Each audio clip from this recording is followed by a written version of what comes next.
নমস্কার, আমি অভিজিৎ দাস, মাই network YouTube channel এবং ওয়েবসাইটে স্বাগত। আজ আমরা পড়ব মডিউল সম্পর্কে। তো মডিউল কি? এখানে মডিউল হলো পাইথনের একটি পিওয়াই ফাইল, ডট পিওয়াই, মানে ফাইলে পাইথন ফাইলের যে এক্সটেনশন নেম তাকে বলা হচ্ছে ডট পিওয়াই। তো এক্সটেনশন নেম কি? এক্সটেনশন নেম যদি না জানো, তো এক্সটেনশন নেম হলো যখন যে সফটওয়্যার যে ফাইল তৈরি করে, যেখান থেকে তৈরি করে, তার একটা নিজস্ব এক্সটেনশন নাম থাকে।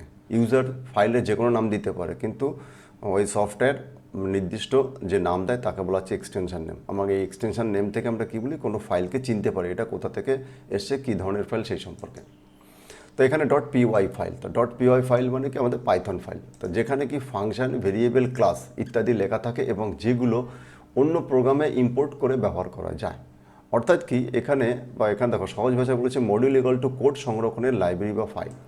তো এখানে মডিউল হলো আমাদের লাইব্রেরি বা ফাইল বলা হচ্ছে। তো এখানে এমন একটা ফাইল যার মধ্যে কি হচ্ছে, আগে থেকে বিভিন্ন জটিল কিছু প্রোগ্রাম আমরা ওখানে করে রাখা আছে। তো সেই প্রোগ্রামগুলো আমরা কি করতে পারি, আমরা যখন আমার নিজস্ব দরকারে আমরা সেই কোডটা দরকার হয়, তখন আমরা কি করি, সেখান থেকে ইম্পোর্ট করে বের করতে পারি। যেমন মনে করো তোমরা যে এখানে মনে করো আমরা এই যে কম্পিউটার সিলেবাসটা পড়ছো, তো এরকমই মনে করো তোমার হয়তো বিভিন্ন রাইটারের বই আছে। তো তোমার 2-3খানা বই, রাইটারের বই তুমি কিনে রেখে দিয়েছো, স্টকে রেখেছো। যখন কোনো ব্যাপার পড়বে তখন কোনো একটা, অনেক সময় হয় কি, কোনো বইয়ের কোনো চ্যাপ্টার খুব ভালো লেখা থাকে, অন্য বইয়ের আরেকটা চ্যাপ্টার ভালো লেখা থাকে। তখন তোমার যখন যেটা দরকার, যে চ্যাপ্টার পড়বে, সেই চ্যাপ্টার থেকে তুমি সেই বইটা বের করে নিয়ে পড়ে নিতে পারবে। তেমনই এখানে আমাদের কী হয়েছে, আমাদের মডিউলের মধ্যে আমাদের কোড লেখা থাকে। আমাদের যখন দরকার হয় সেই কোডগুলোকে ইম্পোর্ট করতে, ইম্পোর্ট মানে কি, যেমন এক্সপোর্ট ইম্পোর্ট আমরা জানি। তো সেই ইম্পোর্ট মানে আমাকে কল করা, আমাদের প্রোগ্রামের মধ্যে ডেকে আনা। তো তার জন্য ইম্পোর্ট কিওয়ার্ড ইউজ হয়, সেটা করে আমাদের কি এই মডিউলগুলো, সেই জন্য একে বলা হচ্ছে মডিউল। অর্থাৎ আমাদের কোনো ছোট ছোট অংশ, প্রোগ্রামের কোনো ছোট ছোট অংশ আমরা ইউজ করা। আবার অথবা এবং আর একটা সংখ্যা এখানে বলছে কি, সংজ্ঞাতে কী বলছে, পাইথনের যে ফাইল পুনর্ব্যবহারযোগ্য কোড, ফাংশন, ক্লাস, ভেরিয়েবল ইত্যাদি লেখা থাকে, সেটিকে ইম্পোর্ট করার জন্য প্রোগ্রামে ব্যবহার করা যায় এবং তাকে মডিউল বলে। তো এটা হলো আমাদের মডিউল।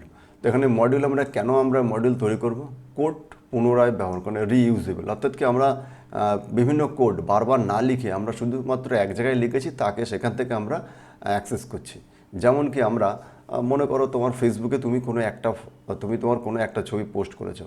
তো সেই যে সেই ছবিটা মনে করো তোমার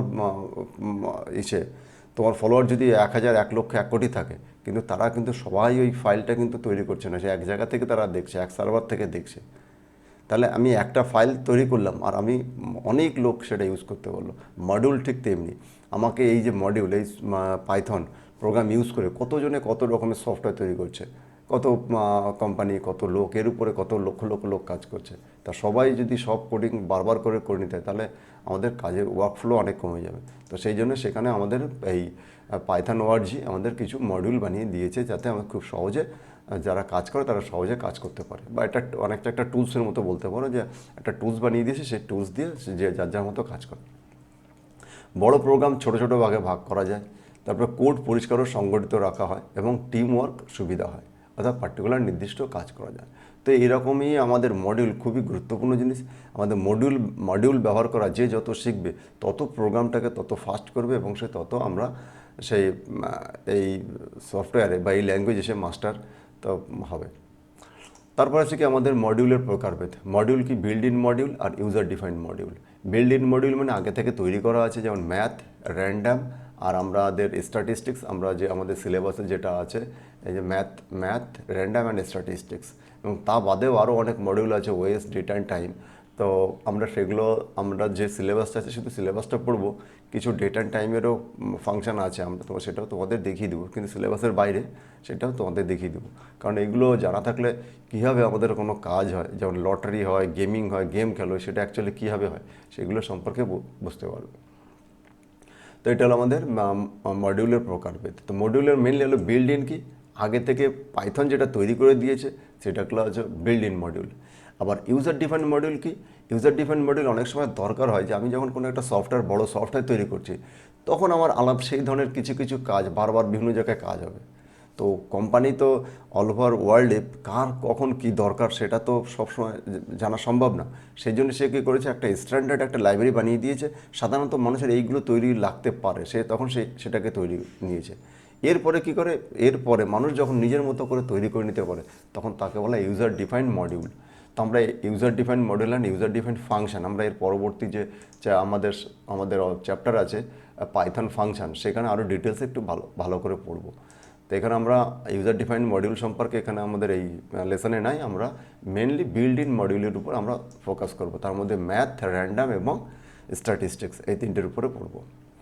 তো আজকের ভিডিওতে এইটুকু রাখছি, পরবর্তীতে আমরা পড়বো বিল্ড ইন মডিউল সম্পর্কে পড়বো।